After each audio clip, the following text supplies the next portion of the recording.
Welcome to my world. Come on in and make yourselves at home. Welcome to my life. I know everything's gonna be all right. Welcome to my world. Oh, won't you come on in? Welcome to my life. It's known as the Tiger's Den. Greetings to all of my subscribers. I want to thank you for being with me for as long as you have, and the new subscribers that's coming on in. We want to say greetings and thank you for your time. This is from Toothless and the moderators. Welcome to the Tiger's Den.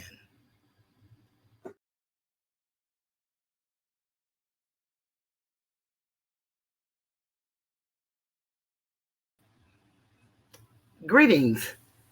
Tonight I'm going to be bringing to you actually a premiere. I've been working on some work that I want to start teaching on, and it really took a lot out of me. I've been doing a lot of reading and a lot of trying to get this all in my head. So I thought maybe I would just do a premiere for tonight. And I didn't want to disappoint you guys. I wanted to show you Toothless goes to the barber's chair. You know, it's been said before when I announced that I cut my own hair that there's no way possible I could do such a feat. Well, I want you guys to join me as I sit in the barber's chair and go from my little fro to what I love, no hair at all. And that happened, I've explained it before and I'll do it again. When my hair started coming out in the top of my head, I'm not a person, I don't like weave and I don't like wigs for me. And so I decided, what could I do? Cut it off. And that's what I did. And it's been off a long time. And so at first, my cousin cut my hair for the very first time. He used some trimmers, clippers. And then I bought me a set of clippers and I started doing it myself. So here we go, Toothless in the barber's chair. One moment. Let's add a little music.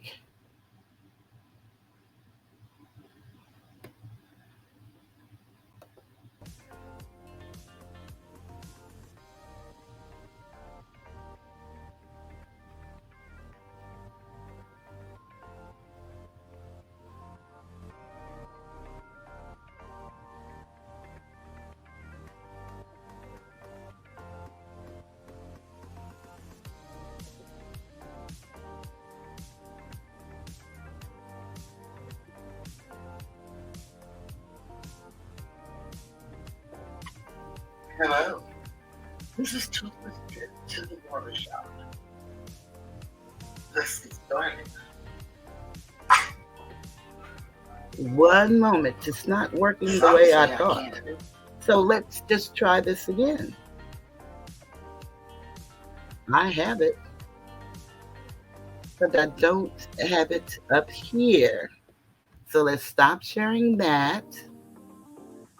Oh, we're going to get it together. Toothless. Just give her a moment and she'll get it.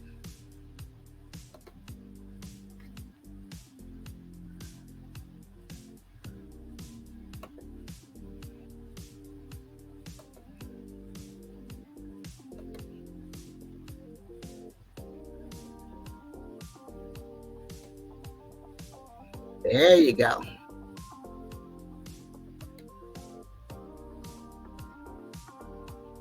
There you go.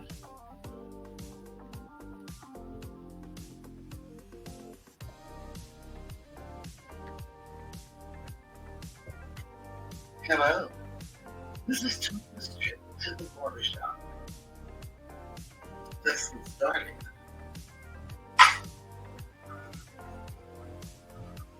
Some say I can't do it. Yeah, Keisha.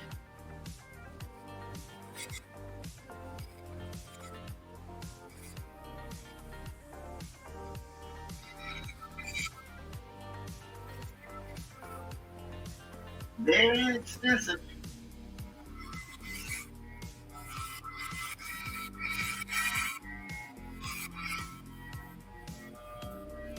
Whoops. There it is.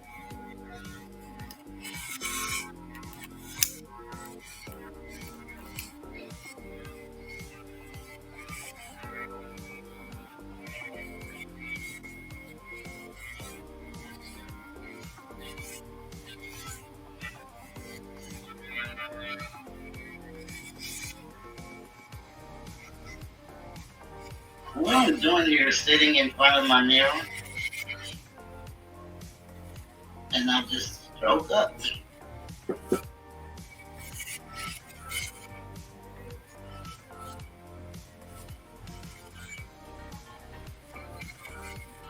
You know, I can't see behind me and I don't try to until I finish.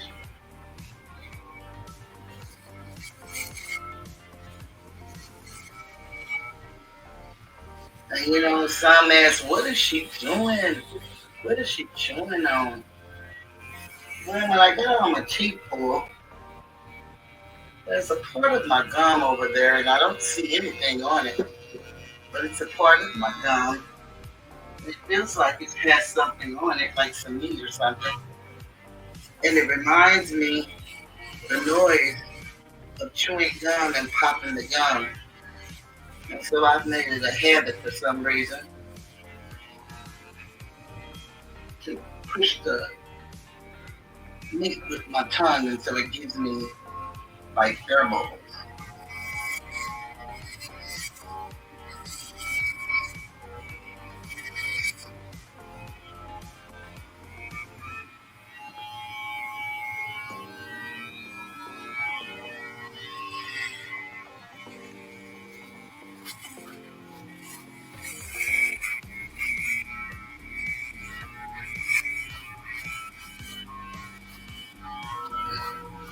Yep, I'm almost done.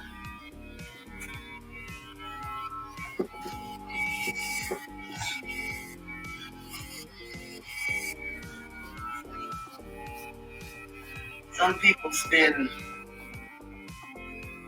I don't know how many minutes in the barber's chair.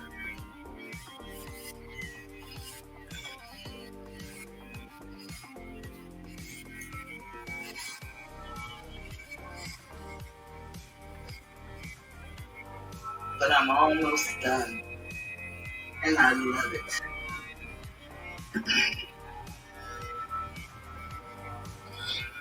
You have to,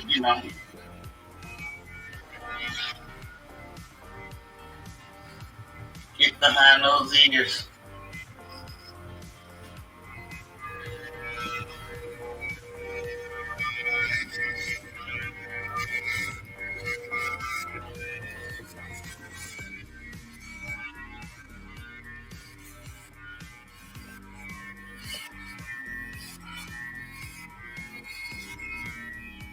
And because this is my left hand, I have to really press down on it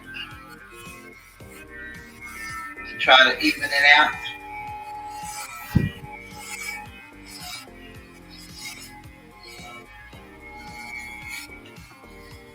It doesn't have the same pressure as my right hand.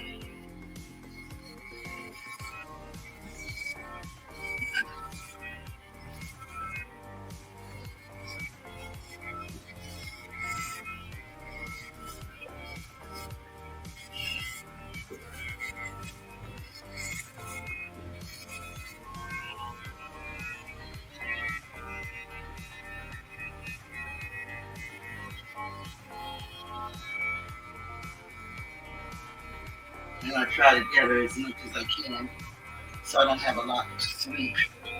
when I finish.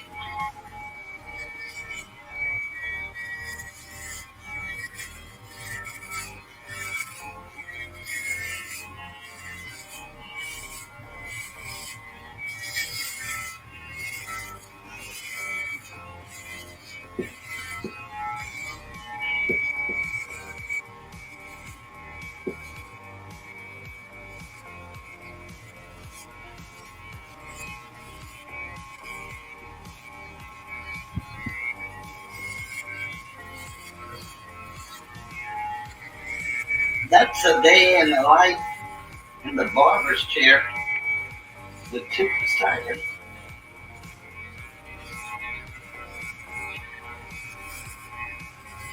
As she beautifies her head.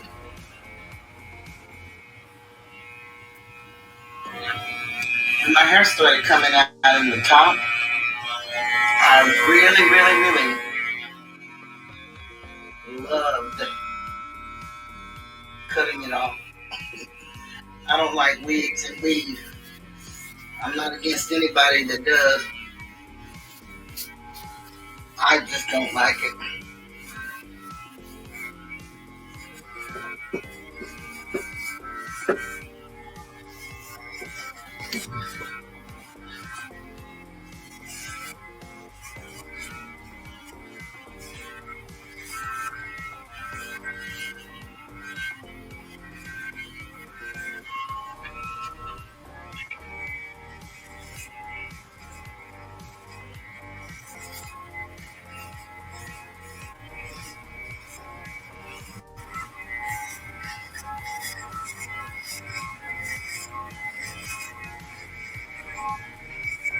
Yeah, and make sure you just keep going over it and over it.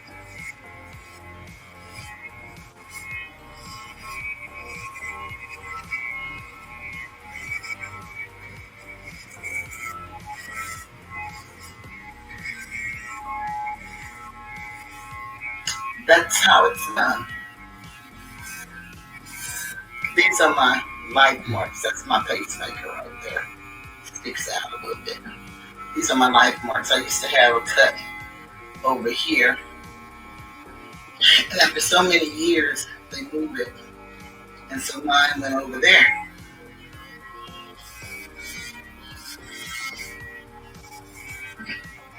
Now, I'm not trying to show nothing.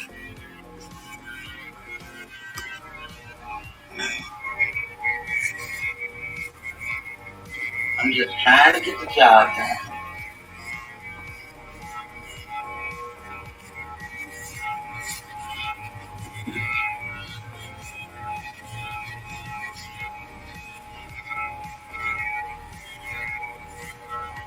See how many times you have to go to the back? Because you have a little hair still there. I do have a mirror.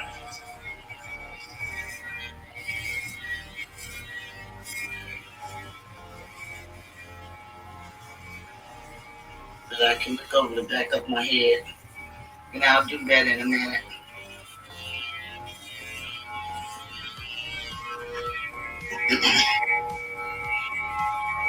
I don't do Egypts and stuff. I'm not a barber. I'm just my own personal barber. Like the little extra hair that's on my neck and stuff. I'll just take my scissors and trim that away to the best of my ability.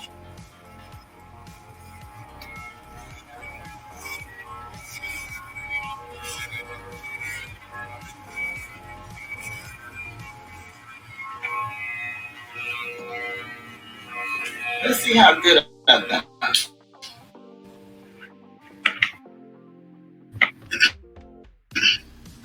with the back of my head. Do is just put this back here and I'll look in the mirror. And I did a pretty good job. Look like, oh, even, Steven. Yeah, I think I like that. I can see it looks good. Looks good. Yes, it does. I like that on my neck. I'll cut that off with some scissors. That's a good deal.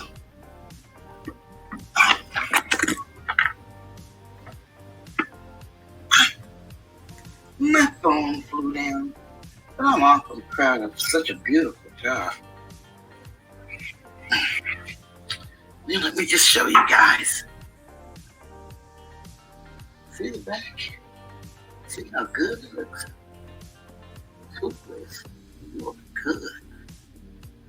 Yeah, I am. Okay. That's it for Toothless at the barber. Now it's time to get cleaned up and do the finishing touches. You guys have a great day. Goodbye.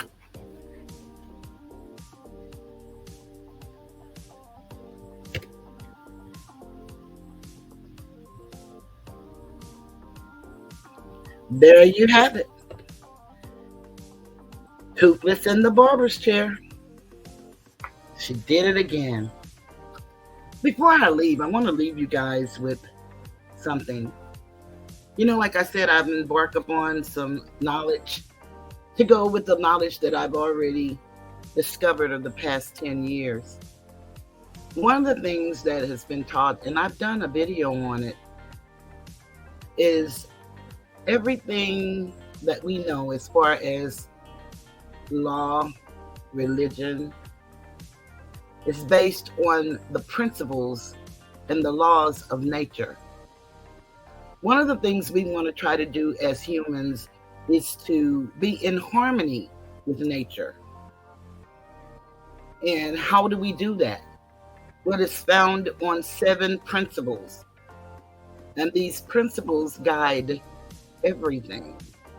Once you tap into these principles, and I would suggest that everybody get the book, the Kybalion, and I'll show it to you once I'm finished reading the little that I'm going to read tonight. I'm just going to give you a little bit of history about the Hermetic philosophy. And it starts out saying, the lips of wisdom are closed, except to the ears of understanding. The Kybalion. From old Egypt have come the fundamental esoteric and occult teachings which have so strongly influenced the philosophies of all races, nations, and peoples for several thousand years. Egypt, the home of the pyramids and the Sphinx, was the birthplace of the hidden wisdom and mystic teachings. From her secret doctrine, all nations have borrowed. India, Persia, Chaldea, Media, China, Japan, Assyria, ancient Greece, and Rome, and other ancient countries partook liberally at the feast of knowledge, which the Hermetics and masters of the land of Isis so freely provided for those who came prepared to partake of the great store of mystic and occult lore, which the masterminds of the ancient land had gathered together. In ancient Egypt dwelt the great adepts and masters who have never been surpassed and who seldom have equaled during the centuries that have taken their professional flight since the days of the great Hermes. In Egypt was located the great lodge of lodges of the mystics. At the doors of her temples entered the neophytes, who afterward, as Heraphites, adepts, and masters, traveled to the 4 corners of the earth, carrying with them the precious knowledge which they were ready, anxious, and willing to pass on to those who were ready to receive the same.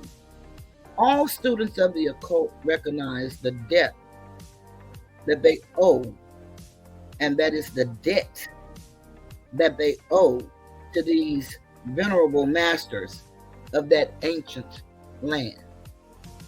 But among these great masters of ancient Egypt, there once dwelled one of whom masters hailed as the master of masters. This man, if man indeed he was, dwelt in Egypt in the earliest days. He was known as Hermes Trismegistus. He was the father of the occult wisdom, the founder of astrology, the discoverer of alchemy. The details of his life story are lost to history, owing to the lapse of the years, though several of the ancient countries disputed with each other in their claims to the honor of having furnished his birthplace, and the thousands of years ago. The date of his sojourn in Egypt, in that his last incarnation on this planet, is not now known, but it has been fixed at the early days of the oldest dynasties of Egypt, long before the days of Moses. The best authorities regard him as a contemporary of Abraham, and some of the Jewish traditions go so far as to claim that Abraham acquired a portion of his mystic knowledge from Hermes himself. Then I'm going to go over and we're going to talk about the 7 Hermetic principles. These principles, if adopted and studied and practiced, will open your world to the world that you dream of and hope to have. They're founded. The principles of truth are 7. He who knows these understandingly possesses the magic key before whose touch all the doors of the temple fly open. The Kybalion. The 7 Hermetic principles upon which the entire Hermetic philosophy is based are as follows. Number 1, the principle of mentalism. Number 2, the principle of correspondence. Number 3, the principle of vibration. Number 4, the principle of polarity. Number 5, the principle of rhythm. Number 6, the principle of cause and effect. Number 7, the principle of gender. These 7 principles will be discussed and explained as we proceed with these lessons. A short explanation of each, however, may as well be given at this point. The principle of mentalism is the one that I'm going to read about now. The all is mind, the universe is mental. The Kybalion. This principle embodies the truth that all is mind. It explains that the all, which is the substantial reality underlying all the outward manifestations and appearances which we know under the terms of the material universe, the phenomena of life, matter, energy, and in short, all that is apparent to our material senses, is spirit, which is itself is unknowable and undefinable, but which may be considered and thought of as an universal, infinite, living mind. It also explains that all the phenomenal world or universe is simply a mental creation of the all, subject to the laws of created things, and that the universe as a whole and in its parts or units has its existence in the mind of the all, in which the mind we live and move and have our being. This principle, by establishing the mental nature of the universe, easily explains all of the varied mental and psychic phenomena that occupy such a large portion of the public attention, and which, without such explanation, are non-understandable and defy scientific treatment. An understanding of this great Hermetic principle of mentalism enables the individual to readily grasp the laws of the mental universe and to apply the same to his well being and advancement. The Hermetic student is enabled to apply intelligently the great mental laws instead of using them in a haphazard manner. With the master key in his possession, the student may unlock the many doors of the mental and psychic temple of knowledge and enter the same freely and intelligently. This principle explains the true nature of energy, power, and matter, and why and how all these are subordinate to the mastery of mind. One of the old Hermetic masters wrote, long ages ago, "He who grasps the truth of the mental nature of the universe is well advanced on the path to mastery. And those whose are as true today as at the time they were first written. Without the master key, mastery is impossible, and the student knocks in vain at the many doors of the temple." I'm going to read number 2, which is the principle of correspondence, because it's short. The principle of correspondence: as above, so below; as below, so above. The Kybalion.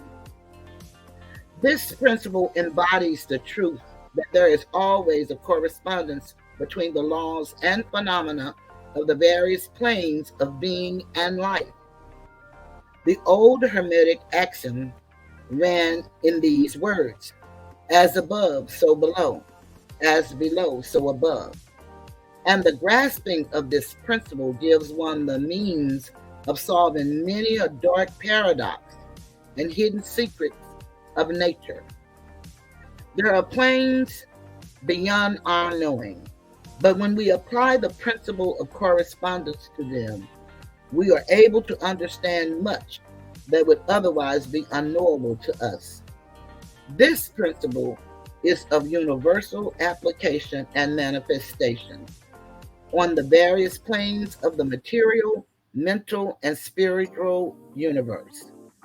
It is an universal law. The ancient Hermetists considered this principle as one of the most important mental instruments by which man was able to pray, or I should say pry, aside the obstacles which hid from view the unknown. Its use even tore aside the veil of Isis to the extent that a glimpse of the face of the goddess might be caught, just as a knowledge of the principles of geometry enables man to measure distant suns and their movements while seated in his observatory. So a knowledge of the principle of correspondence enables man to reason intelligently from the known to the unknown. Studying the monad, he understands the archangel. That will be the end of my reading for today. I suggest that you guys try to get this book, or go back and look at my video. You can also Google. It will help you understand a lot.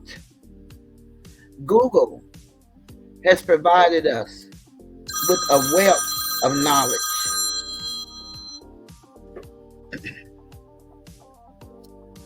All we have to do is ask. You know, it is said, seek and ye shall find. If you seek knowledge, peace, wisdom, it will manifest in your life. But it starts in the mind. I encourage you to seek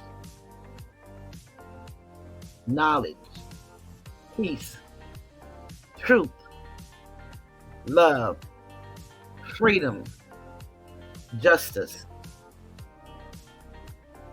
And as you do that, you can manifest anything, but it starts with you. Everything goes back to the you factor. And that's something that I talk about often, something I will be talking about more. Before I go, I want you guys to see the finished product of my work. Believe it or not, somehow today I popped the lens out of my glasses, my beautiful pink glasses that I love to wear. And I'm going to put on these glasses because they have a little pink and black in them. But let me show you guys the finished work of Toothless Tiger. See how beautiful that is? Oh, I just love my hairdo. And I did it myself. Yes, I did. I plan to go live, but I'm going to be doing some premieres on some nights because I am doing some detailed research and I'm putting together some stuff that I'm going to be teaching. And I hope that everybody who enjoys coming to the Tiger's Den will continue to come. I would appreciate it. And having said that, I'm going to get ready to leave the Tiger's Den. Before I do, let me just go back off camera. I like to just touch bases with you guys to let you all know that I am here. I am with you. And I appreciate any and everyone that looks at my video. Hopefully you will like the video, share the video, subscribe to my channel if you're not subscribed, and share the video.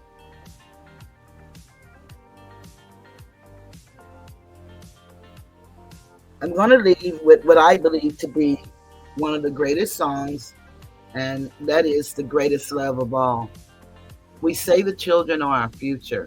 If we don't learn how to master self-discipline, and if we don't learn how to master some things that we were never taught, how can we teach the children?